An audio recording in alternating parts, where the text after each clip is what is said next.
This is your home for St. Cloud State hockey, keeping you up to date on the NCHC. One-timer coming, they score!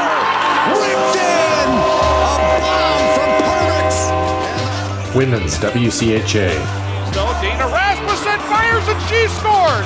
Dana Rasmussen for the Huskies alongside The National Hockey League. Dwayne Kaprizov in for a chance to win it! He scores! Kirill, the thrill is for real! Welcome to the NHL, a game winner! And everything from the state of hockey. St. Cloud Cathedral is now 42.6 seconds away from wrapping up the school's first ever title. Welcome to the Huskies Warming House Podcast Den.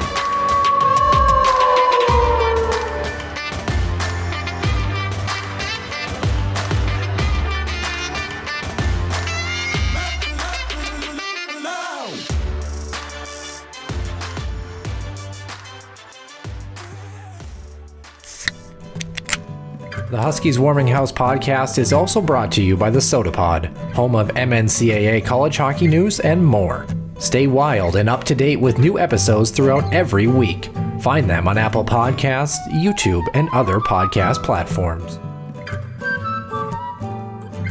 And welcome into the Huskies Warming House podcast, episode 194 here in the den. Nick Maxon joining myself, Noah Grant, for another week of Huskies hockey. Relatively back to normal, I would say, for the first time in about maybe 6 weeks, give or take. I mean, finally both teams playing, normal weekend, no craziness. I think the only thing that was somewhat abnormal, Nick, we'll kind of get to it, women's hockey, an opponent that maybe they should have handled on paper, but an opponent that gave them more than they maybe anticipated. A very good showing from, I would say, both squads. You were in attendance this weekend, and bit of pushback from the Mankato Mavericks on Friday. More so, the Huskies weren't ready to play. Yeah. I don't want to sugarcoat it. No, they dropped an egg on Friday. Minnesota State also came out with a jump. They got too early. St. Cloud got it within one by the end of the first. They really didn't start finding their legs until halfway through the game. At that point, Minnesota State, led by John Harrington, kind of locked things down. They were blocking shots. St. Cloud was missing the net quite a bit. Overall, just not a fantastic performance. And you could tell after talking with head coach Hydalski after that game that was one that he knew got away, and more so that, looking up at the competition that's ahead of him, now if they want a home ice position, they're going to need some help, which is unfortunate. So they really looked at this as an opportunity wasted. And quite frankly, it was. Yeah, absolutely. And, I guess you think about, if you want to be technical about it, kind of on the same side of things, the Huskies maybe on the men's side, similar fashion, just kind of their results as well, too. Maybe not the greatest showing on a Friday night that, the Huskies would want on the men's side as well, too. So, but good responses, I would say, for both squads in the second night. And why don't we jump right into it? Center Ice View News and Notes presented by HuskiesIllustrated.com and the Soda Pod. Center Ice View News and Notes. Center Ice View provides you with the best coverage of St. Cloud State Huskies hockey, from game notes, recaps, photos, and more. Go to CenterIceView.com.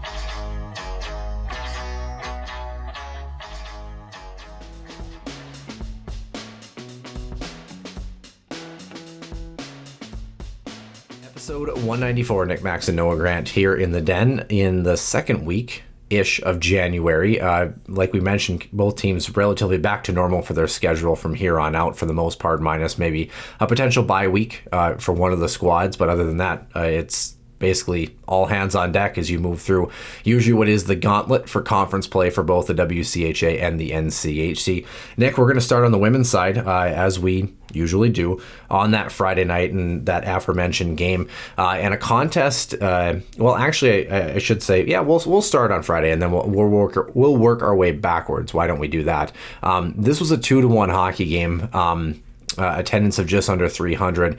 And the Huskies unfortunately dropped to 13-7-1 after this one, a game they were outshot 32-26, 11-6 in the first, 15-7 in the second. Like you mentioned, a slightly uncharacteristic slow start for this squad. They responded in period number 3, 13-6 was the margin, but all the scoring ended up actually happening in the first period. St. Cloud had both power play opportunities. They did not convert. Mankato did not need a power play opportunity in order to get the job done. Pretty much dead even, 26-25. The Huskies have the slight edge in the face-off circle as well, but it just was not enough. Unfortunately, JoJo Chobak stopping 30 of 32 in this one, and the scoring getting started. Nick, we don't have the audio for this one on Friday night, but Whitney Tuttle with her 8th of the season, one of those where a defenseman unfortunately just kind of ends up getting burned a little bit here. Goaltender overcommits, and just like that, a defenseman that is caught a bit flat-footed backing into your own zone concedes too much ground, and just like that, it's in the back of the net. Yeah, and this is, a big part of the picture of this was, the Huskies were allowing Mankato essentially just to go right down the middle of the ice. You talk about gap control and, trying to, shall I say, lead a defenseman out towards, I shouldn't say defenseman before, trying to, be pushed towards the outside there. Mankato really attacked the middle of the ice against St. Cloud on Friday. They really tried to just ram it right down their throats. And as you mentioned there, just maybe a little bit too casual, a little bit too on their heels there. Obviously, you have to, tip your cap to a great move there. And then, as you mentioned, Showback kind of in no man's land, had a choice to either commit or to be patient. She committed. And then a great move there by Tuttle, who has now a pretty nice 6-game point streak, 8 points during that stretch. So she's been one of their hottest producers as of late, and she got things rolling there for Mankato. Good individual effort. Yeah, it took a little bit for Mankato to actually get on the board. 13:50 mark for the opener there, and then moments later, about 3 minutes or so, Claire Vekic, I believe, correct me if I'm wrong, the forward Bemidji State Beaver. Yes, correct. 5th goal of the season for her. Jessica Boland found her as well, and this is kind of one of those where you got two Huskies puck watching, and right down Broadway, don't care how good the goaltender is. Yeah, and the defensive breakdown, too, you see right there, Carmen Bray, they're the freshman. It was her first ever NCAA game. She was anticipated to join the Huskies next season, but with the injuries to Grace Wolf and Reagan Bolger, mind you, they've been playing Klara Himlarova, the forward for St. Cloud, on the back end, just to kind of give them a different look. Now, mind you, Himlarova, I asked her about it on Saturday, what's it like to kind of going up and down the lineup? She's fine with it. She feels very comfortable with it. And you can just tell St. Cloud is a much different team when she's on the back end, because she can just read the play so well. But this is one of those, kind of freshman mistakes, right? Mm-hmm. Is where two Huskies, again, puck watching, but then they both overcommit. There's no communication, and then nobody reading the play as far as the forwards picking up that, Minnesota State player in the slot. And like you said, there's no goaltender that, you really can expect to stop that. So a couple of breakdowns leading to a 2-0 lead for the Mavericks. Yeah, and you look at the fact, shots 10-4 at that particular moment. As you mentioned, it was all Mavs in that first period. The Huskies responded 2 minutes later to make it a 1-goal hockey game. Greta Henderson and Klara Himlarova, who you just mentioned, found Taylor Lind for her 3rd of the season. And, the Huskies had a little bit of life despite not having maybe the best period of sorts, rebound and creating chaos, bodies crashing the crease and creating an opportunity. And that's exactly what you want. It's just somebody floating a puck towards the net, second and third chance opportunity. And just like that, the Huskies, despite being doubled up on shots, make it a 1-goal hockey game. And this was something that Brian Idalski really hit home on Friday at his press conference. He just said, hey, our passes weren't crisp. Our skating wasn't there. He goes, it was an off night. But, when you're fighting offensively, and I mentioned, before, the Mavericks also really, essentially taking away the shot lanes that were blocking shots. And he said, if we're not getting the looks, we got to be able to find ways to get the puck through. And sometimes we got to, turn our attention to having, the goals sometimes be greasy. He goes, sometimes, we have to be able to adjust. We didn't do it in time. And, had we looked about how we scored that first goal, maybe if we replicated that same type of effort, maybe could have tied it, maybe turned the tides a bit. But he's like, overall, our game wasn't great. But, that is a good learning experience for us, when we're not, creating chances, or maybe because, we're shooting ourselves in the foot, sometimes simplifying the game and then just funneling pucks toward the net. As you mentioned, second and third chance opportunities, rebounds happen. And at least from my vantage point, that goaltender, though, made some pretty nice saves in the third. Yeah. She was giving up some rebounds, at times. So, at the end of the day, got to tip your cap to Mankato, but also for St. Cloud. That's going to be when they look at the film and, we'll have to kind of pocket in the back of their heads to know if, games are not going the way that they should be, or they're seem like they're fighting it. That's just one way that you can try to, sort of even things out. It's just, take it at the front and see what happens. Well, and this was one of the things that I think if you're a Huskies fan, you had a bit of fear of, even though you had the exhibition scrimmage or whatever against St. Thomas, is that you knew that you were rolling into the end of the first half of the season. You wanted a good start to the second half. And let's be honest, I mean, Mankato was in a position to be desperate and be able to kind of force the issue a little bit here. They really don't have a whole lot to lose. Really, they reflected it. Even if you go to Saturday's game here, 4-2 victory for the Huskies. They get the job done for their 14th win of the season, attendance of just under 500.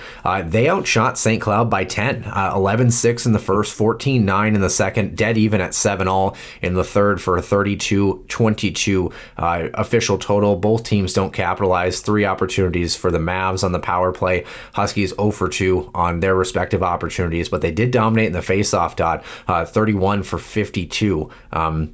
So you have to feel good about that. And ultimately, Nick, what this kind of came out to as well is the Huskies end up carrying a 2-goal lead into the first period. And I will say this, for our listeners and our viewers, if a voice sounds familiar, well, it might just be because it might be one of the best play-by-play guys in the biz. Calling this first one, Ella Onik, her second of the season, Cece Bolby and Clara Himlerova just before the 4-minute mark. Into the middle, here's Bolby. Back to the right side, one-time blast, Onik, she scores! And Nick, that's one of those where if you're the Huskies, you're struggling on that first night, you got to feel good about the response. You got to feel good about the fact you get on the board less than 5 minutes into that hockey game, and just like that, St. Cloud's off and running. When we talked to Brian and a couple of the players after Saturday's win, right? They talked about how, they were disappointed after yesterday, but they needed to refocus and they really needed to play playoff hockey, not only for that particular game, but now toward the end of the season. It's now playoff hockey, right? But like you mentioned, as a player, when you had a tough outing, you want to get confidence back. There's no way to do it than getting on the board early, as you mentioned. And what a blast by Onik there from the top of the blue line, beating the goaltender on the shoulder.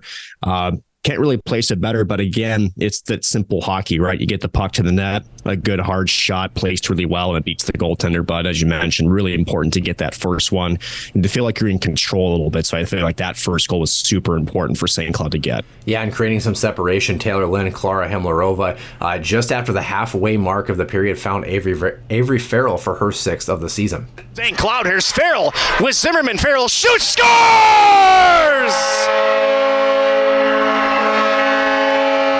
And that's one of those, again, Nick, it almost feels like the Huskies, too, started to create a little bit more and got back to their game offensively where they're creating chances directly off of the rush. It didn't feel like as much of a slog as it did on Friday night. A little bit more wide open, a little bit more speed and skill, I think, favored St. Cloud in this one. And I love the decision by Farrell to rip it here. In Friday's game, there were a couple of odd man opportunities where Mankato did actually a really good job of back checking, and they actually broke up some passes across the slot. And for Farrell, who I think has an underrated shot, at least on the bigger scale of college hockey, seemed like it caught the goaltender Hansen off guard a little bit. She just, gripped it, ripped it.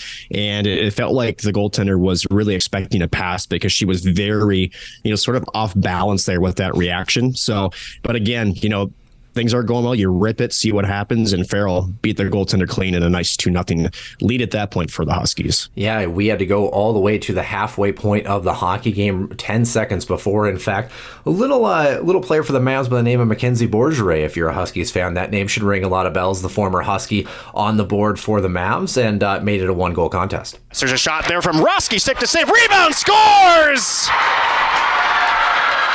That's kind of one of those, Nick. You look at the reaction. She knew. Scoring in the Granite City. Just a little bit of extra flavor when you're playing against your old squad and things like that. And a good follow-up rebound. Not often necessarily that you get Huskies goaltenders swimming. Good follow-up chance, I would say, and good response.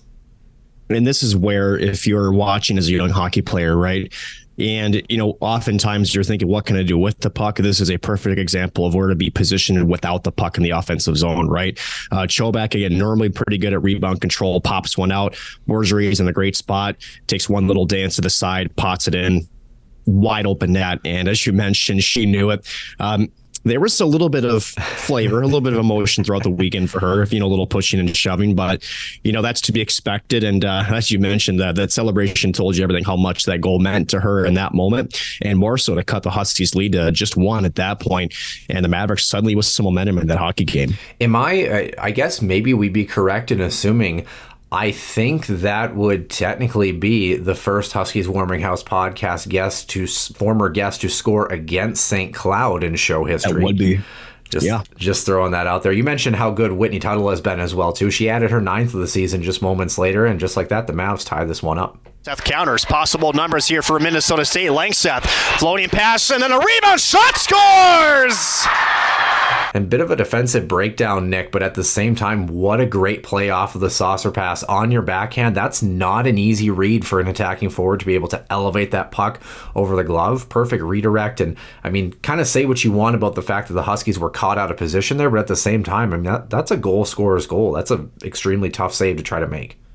And how about that pizza, right, on that pass, right? That was a perfect twirl on that sauce. But at the end of it, I think it was also hard there for the goaltender was you had two forwards there on the weak side, right? So could that have swung to the far side forward? It did not, I believe. Tuttle was the one that was closest there, and it did kind of sneak in, I think, in between the body and the arm. So again, a nice redirect to get it over the pad. She was in pretty tight there, so sometimes you got to get it up in a hurry, and sometimes it's just got to leak through, and it did for Tuttle. And again, she continues her roll. Again, that was the point that got her to a 6-game point streak, and again, back-to-back games with a goal. So yeah, pretty impressive.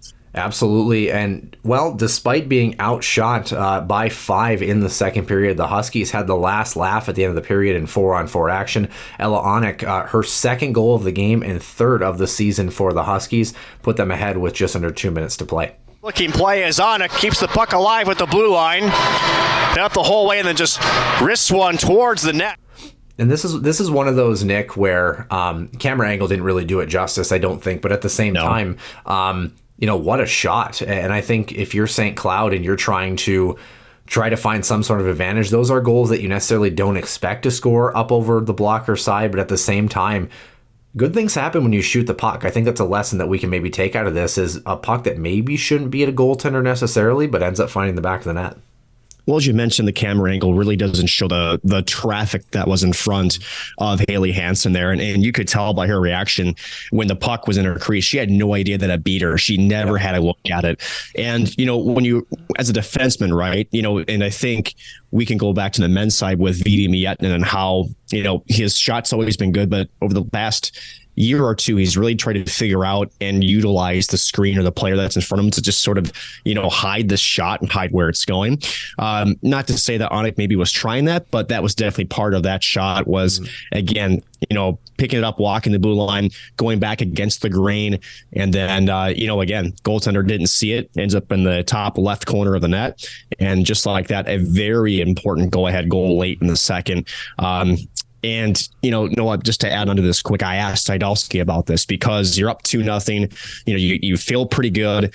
Mankato comes back to tie it. And I simply asked, at this point, after a pretty bad performance on Friday, what was the attitude? What was the emotions like on the bench? And, he just said, this was a gut check for us. And he goes, I really felt like we handled it well. It helped that we got that goal late in the second to give us that 1-goal cushion. But he goes, this is, these are the moments that we have to be able to be mentally strong for. And at the end of the day, he felt like they responded well. There was no panic on the bench. It was like, all right, let's go to work.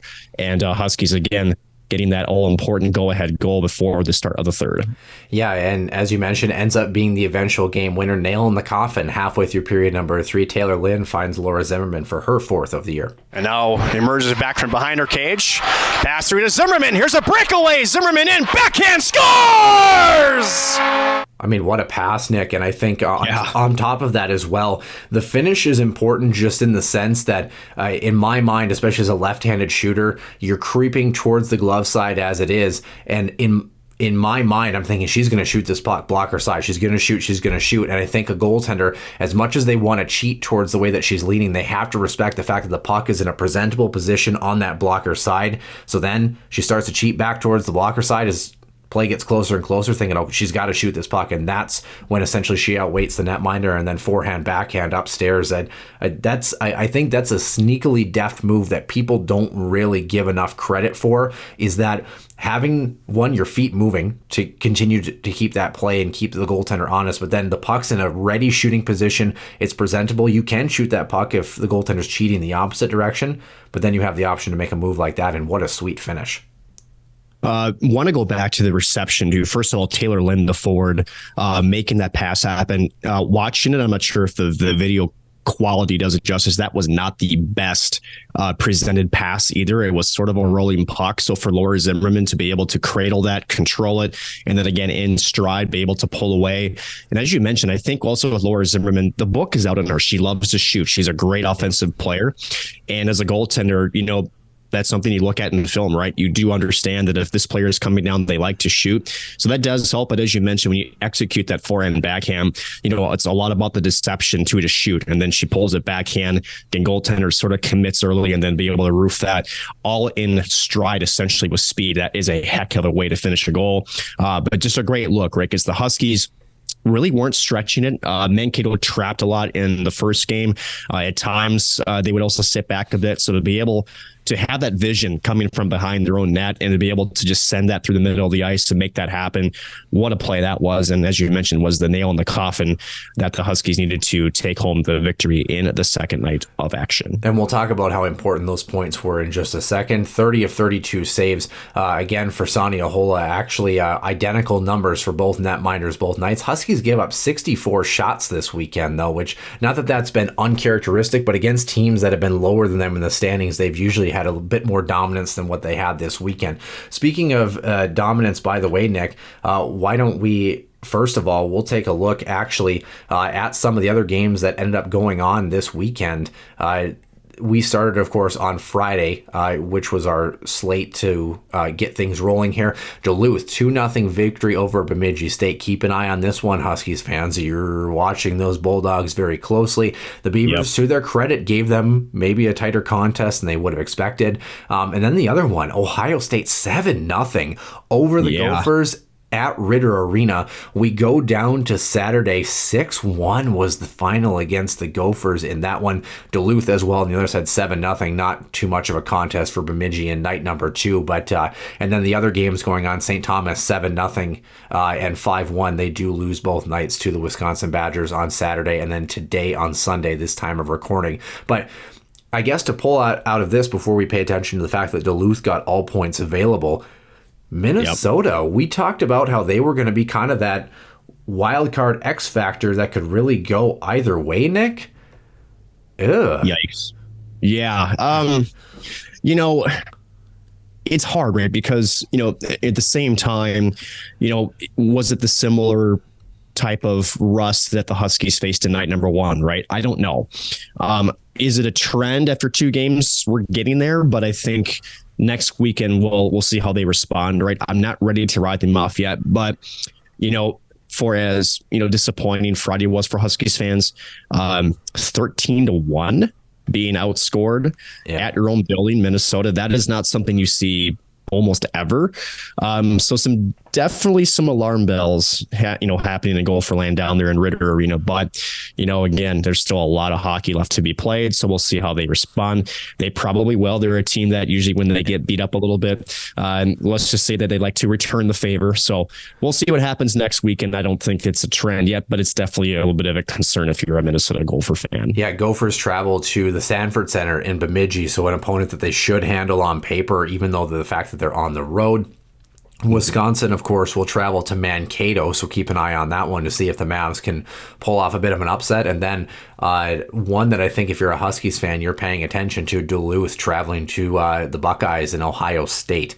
Let's see if you're a Huskies fan, you want Ohio State to keep rolling if you're paying attention right now at this point, I would say. So speaking of implications, the fact that Duluth gets all the points, not only did the Huskies lose on Friday, they lose in regulation, which makes it all the more painful. Every point matters here. Let's take a look here at our WCHA standings. We mentioned the Buckeyes, 43 points for them. Only have lost once in conference play, just a hint on that one. And then 37 points for Wisconsin in second after the Gophers' abysmal weekend for them. Now 33 points puts them only 4 points shy of Duluth, who is now by proxy for the time being in fourth place. Just the fact they have one more in-conference victory. They are 10-6 in the WCHA. Huskies also with 29 points in fifth, a 9-6-1 record. Both teams 16 games played and a 604 points percentage in the WCHA. Mankato improves to 12 points on the year, stretching that lead between the bottom two. Bemidji State at 6, St. Thomas at 3 to round out your 8 teams in the WCHA. Nick, this is this is one of those where if you're the Huskies, we talk about every point needing to be there. You would have at least liked to push that game maybe beyond regulation if you're going to lose on Friday. We say it in a cliche sort of way, but you have to be ready for every start, every hockey game, especially coming out of the break. And something that in years past has been there has not been the case this year. Unfortunately, the start to Friday night became the Achilles heel for the Huskies that might have cost them right now fourth place in the standings. And it's funny because we discussed that on Friday with Brian Idalski too. Remember, they didn't add that scrimmage with St. Thomas until very late. It was almost like last week of November. Yep. And he pointed it out. He said, I was hoping that was going to be the game that we got the rust off and sort of woke up and got our timing back. It didn't happen. And you could sort of tell that there was some steam and some wheels turning with that, because again, that's the whole reason you put that out there is, again, you're trying to create some competition without it counting per se. And it's just unfortunate. And it's going to be a game where if this was the end of the season, this is a game that you're going to circle on the calendar if you're a Huskies player, Huskies coach, Huskies fan, to say this is the one that we should have had. And this is a lesson learned. Unfortunately, all you can do now is look ahead. And it's not going to be an easy schedule from here on out. Again, it's a home and home with St. Thomas next weekend. And then I believe Ohio State comes to town after that, if I remember correctly. Yes, it is. Perfect. Yeah, Ohio State to finish out the month of January. It does not get easier. That's exactly what you're trying to say. Ohio State at home, then you travel to Wisconsin, home and home with Minnesota, Duluth, a major matchup, 16th and 17th of February, and then finish the season with an opponent that I would hope you take all points from against Bemidji State, although that last series of the regular season, the Beavs have given the Huskies fits in years past, so keep an eye on that one as well. But that's one of those things where you've got to be on your toes here, especially this upcoming weekend. The Tommies have played not only the Huskies, but a lot of teams really closely. Going to need all hands on deck. Speaking of, Clara Himlarova paces the team, 18 points in the season for her. Katie Kaufman in second with 14 on the year, and then a lot of Huskies at 11 and 10 points respectively. Netminder-wise, still good numbers. Sonia Ahola now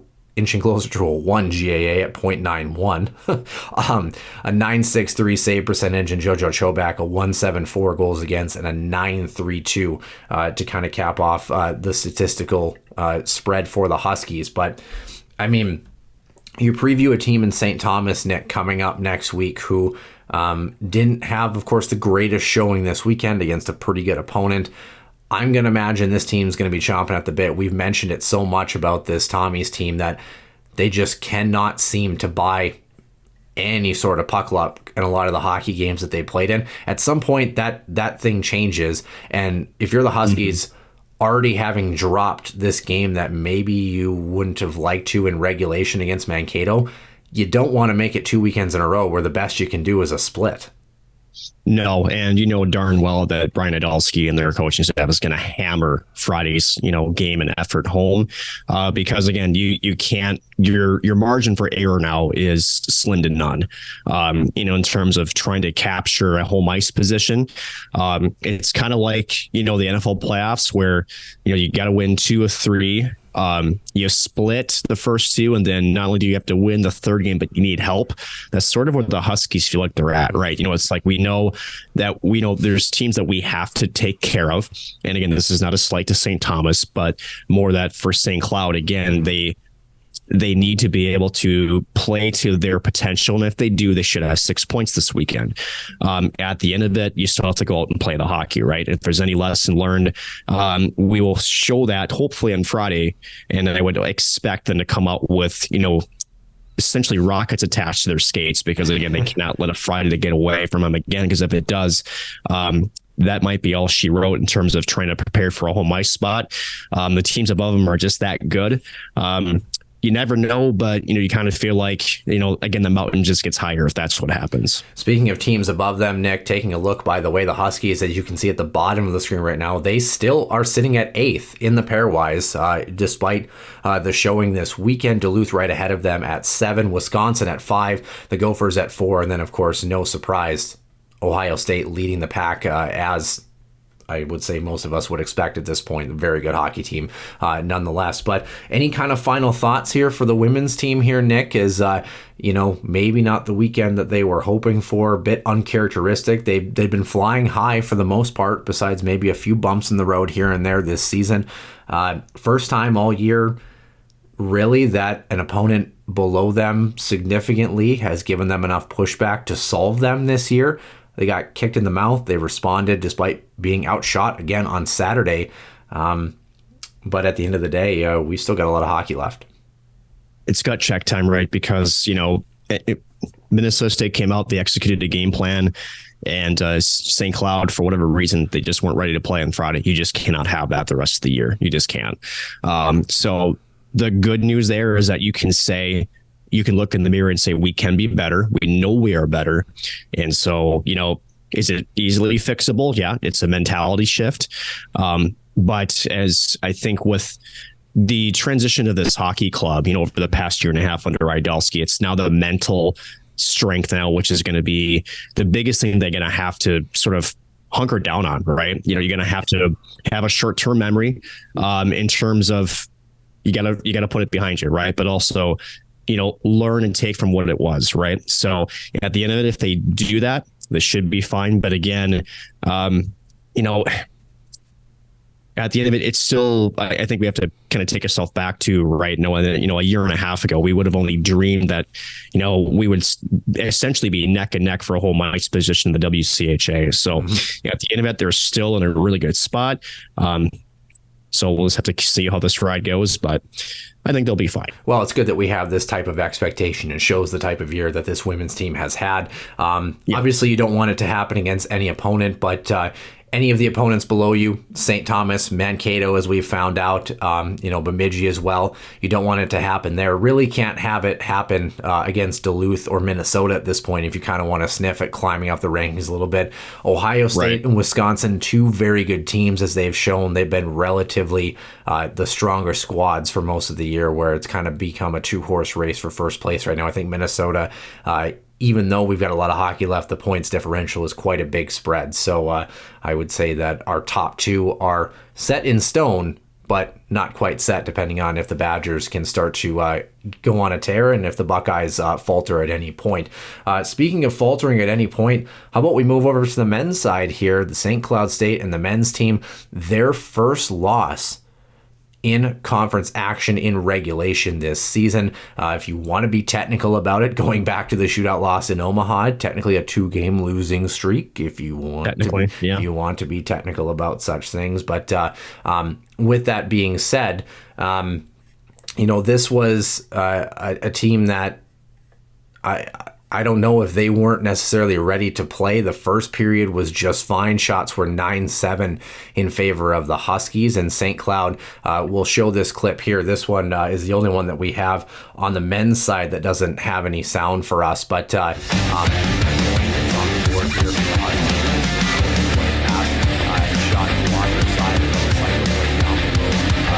the goal line and the Huskies are off and running. But I mean, after that, Nick, we get to the second period. Shots 18-10 in favor of Denver in this middle period. And it was an onslaught and not a special teams weekend to remember here, Nick. No.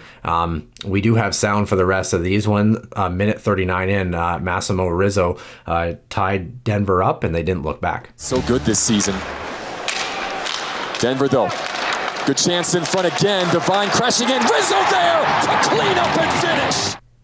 Yeah, I mean, no mistake there, Nick.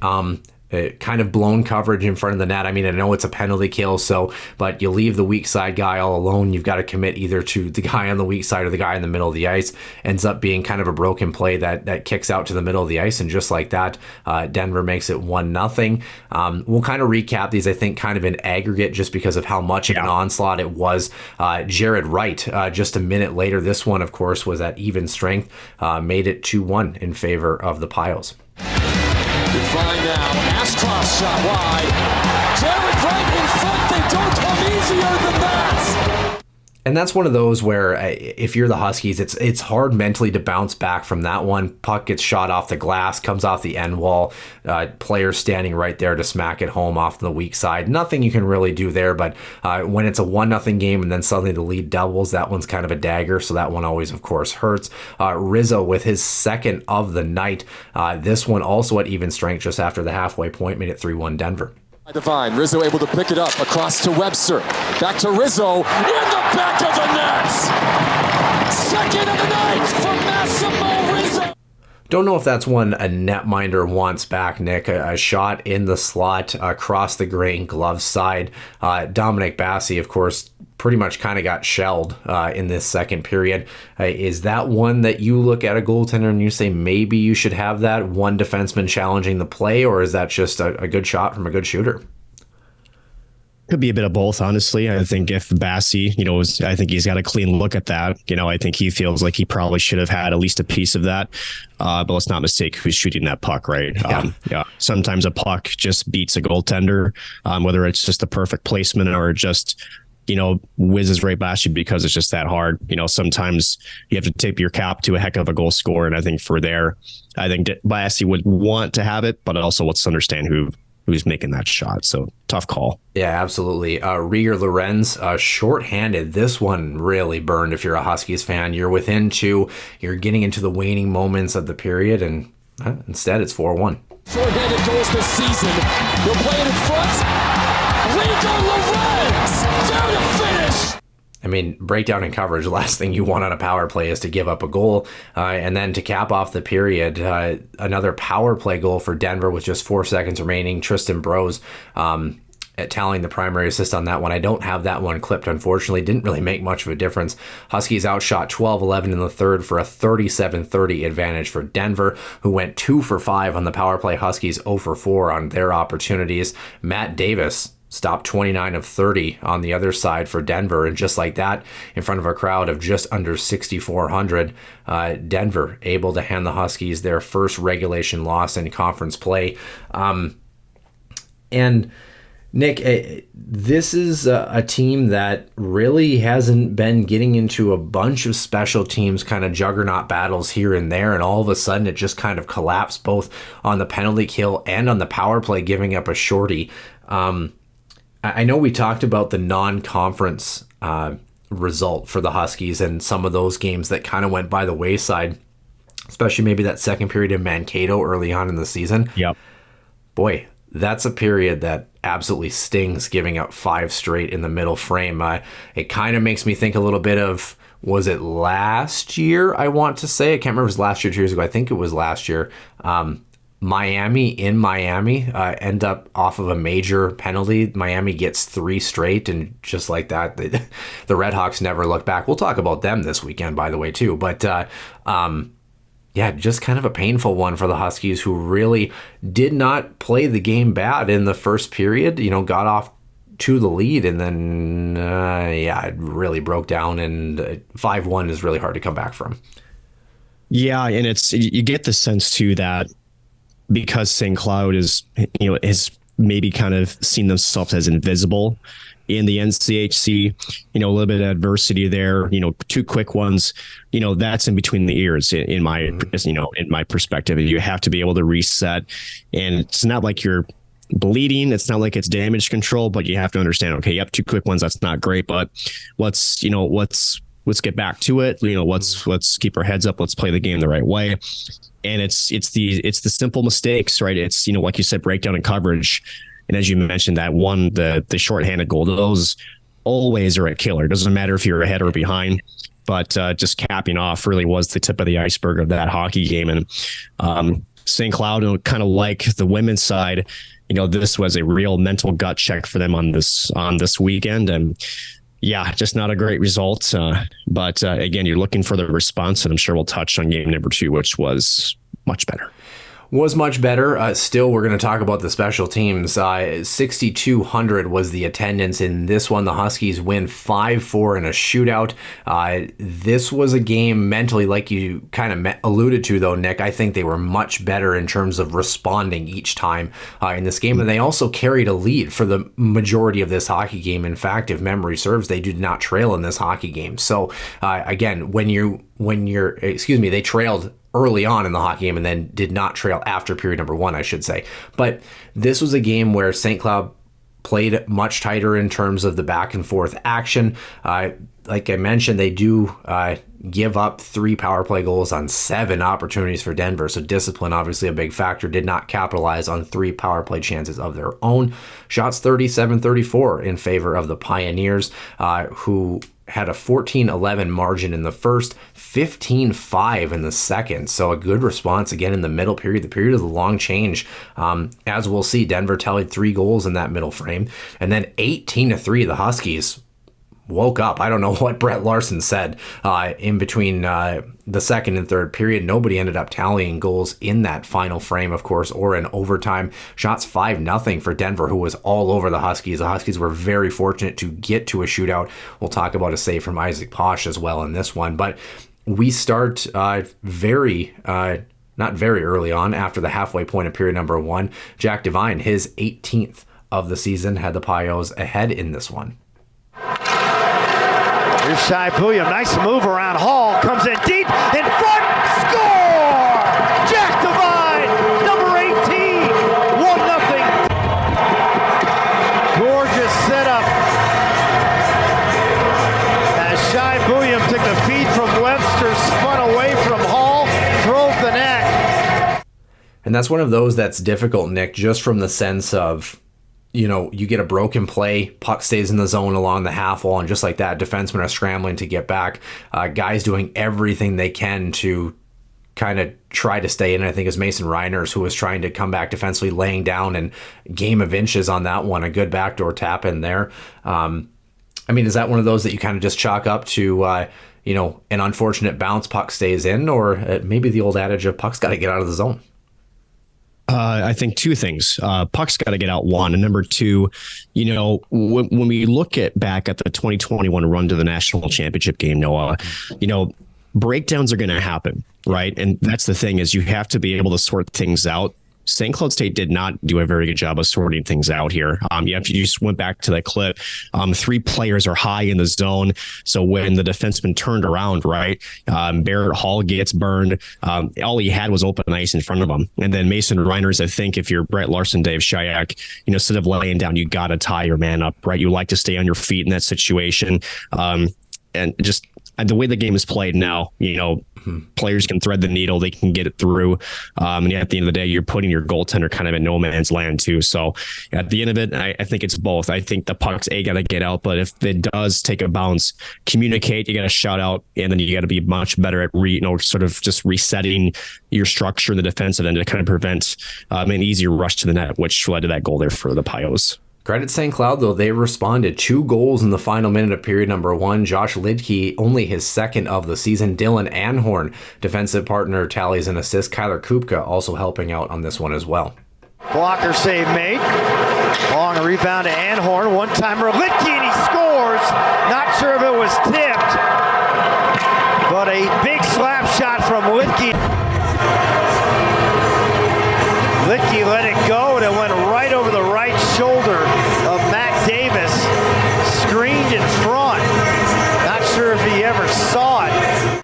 Actually, interesting, Nick, the goal scorer for the Pios ends up screening his own netminder. And just like that, Josh Lidke, a cannon from the point. And what I like about that, although as much as I would like to see a Husky creating that screen instead of a Denver Pioneer, both forwards were at either side of the net. So if a rebound poked free on either side, they're there to pick up the loose change. But Nick, we talked about it in the women's game. Good things happen when you shoot the puck. Yeah, and as you saw with the goaltender, especially in that last look from behind the net, you could see he didn't pick it up. As you mentioned, the own screen took away his vision on that. And, again, when you got a clear lane, you got to get it through. At least that first layer, they're able to get it all the way through on net. Goaltender doesn't pick it up. It beats him. You can see he reacted very, very late. It was already by him by the time his arm was even lifting up. For the Huskies, as you mentioned, if there was a rebound, you got two forwards on either side looking for a kick out in good position there. But as you mentioned, if there's maybe one thing you want to change is, have a Husky take away the vision too, right? You can still have one person off to the weak side or one way or the other, but you got to have someone creating havoc. Either way, St. Cloud gets the goal that they needed, and just good execution there from low to high. But guys going to the crease, that theme would continue. Just 28 seconds later, 4 seconds left in the first period, Jack Peart, Werner Miettinen found Zach Okabe for his third of the season. Jared Wright. Final 5 seconds, tipped in, and the Huskies get another one. Twice in about 24 seconds.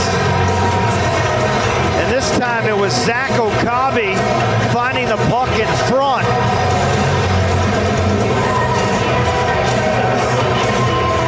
Perfect. Maybe a bit of basketball there, Nick. Look at that spin-off move to create separation off of the defender.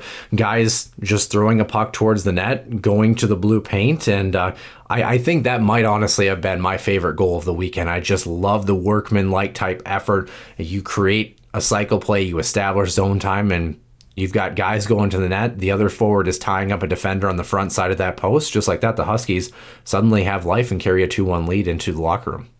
And let's also make sure we recognize that, defensemen starting to get active in the cycle there too, right? One thing to take away from this, you watch the NHL games, you watch, the pros, and one thing that you hear analysts say is, the goal scorers, they release at the right time, right? And Zach Okabe there, essentially was in a position for a screen or a tip, but then he sees that exchange, right? As soon as that exchange happens, that's when he spins off, and then it opens up, he presents the stick, and then what a great feat, as you mentioned, a nice little saucer pass, and then again elevating the puck in tight quarters to beat it over the pad. That's great execution by the Huskies. But again, Zach Okabe shading to that strong side. As soon as that exchange takes place, he spins off, able to get inside position, and then with a great finish. So I love that play too. That's just great overall play. Yeah. And this game still had a lot of hockey and a lot of goals left to be played. This one now 2-2, 6.5 minutes into period number 2. Denver on the power play, their first of 3 in the game on the board. 5 seconds remaining on the two-man advantage. Flattens the puck. Out of the box comes Kupka. Big blast! Matica is Automatica! We're tied at 2. Maybe a second or 2 after the 5-on-3 expired to make it a 5-on-4. Steve Booyam. That's kind of one of those, Nick. You see the net pop, but more importantly, for those who are paying attention, if you're watching on our I should say YouTube feed, I'm back in my broadcasting mind from the other night with the Toros. But, the fact that the Huskies, unfortunately, you've got Kyler Kupka, Josh Lidke, both in the box, ends up being a 5-on-3 advantage. Huskies technically kill off the first one just as that goal ends up in the back of the net, but power play goal is a power play goal. Just like that, it's tied up. So discipline, again, something that kind of burned the Huskies a little bit, makes it 2-2. Nick, I think I have an inkling of what you might say here. What a cannon of a shot. And how about that pass too? It was perfectly right in the wheelhouse. It looks like Posh actually got a piece of it. But again, you put one in the wheelhouse of any of these college D1 players, they're going to rip it. And that was just an absolute laser beam of a shot. Again, that's a tough save in a 5-on-3. There's a lot of open ice. And again, in a defensive posture, you're trying to take away the shot there. I know I couldn't get the Husky that was trying to come out to challenge it, but nonetheless, just way too much oomph on that shot. And again, Denver, great execution there on special teams. 2 minutes later, though, Ethan Aucoin, the only Husky with a multi-goal weekend from Tyson Gross, got St. Cloud right back into the lead. He got his pocket picked by Gross, has a man score! A back turnover by Denver leads to a woe till he got between the hash mark and the goal. Easy one there. And just like that, the Huskies right back in front. And it has become a broken record, but Denver continues to be haunted by their defensive. And that's kind of one of those, Nick, you don't really get a chance to see the very initial play on the opening opportunity, but that's all created from a turnover, making a defenseman turn a puck over. You get guys to turn their feet. It essentially is a 2-on-1 with an extra defenseman back checking, and Aucoin didn't miss on that one. Huskies will take that kind of turnover, I think, at any point. Not really much more to say about that one. And then St. Cloud, 5 minutes later, Werner Mietten in his third of the season, Dylan Anhorn, Kyler Kupka. That would be the end of the scoring for the Huskies in regulation, who led 4-2 at this point. Kyler Kupka up on the wall. Good shift here for the Huskies. Big blast, score, and the Huskies get another one, this time from Werner Mietten. First 2-goal lead in the night for either team. Mietten from the high slot just wound up and fired a slap shot and beat Davis to the stick side. And you look at that video rewind, Nick, what did we talk about in that first period? Guys need to get to the front of the net. No way a goaltender is going to see that shot from the point. And it's not a particularly threatening shot. You pick a side of the net, roving screen the opposite direction. Boom, 4-2. And how about that, right? The exchange there. Dylan Anhorn is the one that's down low. Again, the defenseman involved in the cycle play. Werner Mietten covering up high. And as you mentioned, sees maybe a little bit of a window. Joey Molinar, I believe, was the Husky that ran to the front of the crease there and created that screen. And then Werner Mietten, again, just get it on net. He beats the goaltender clean on that short side. Again, just a great low to high play, and then just getting pucks through. Ends up getting the back of the net. Yeah, but Denver wasn't done. They had the last laugh in the second period. Once again, a pair of power play goals with just under 3 minutes to play. Aiden Thompson and Carter King will run those back to back. And just like that, Denver enters the locker room tied at 4. Shot there by Gross, sent aside. Denver gets it back. Here's a feed in front, driving the net. Thompson, he scores!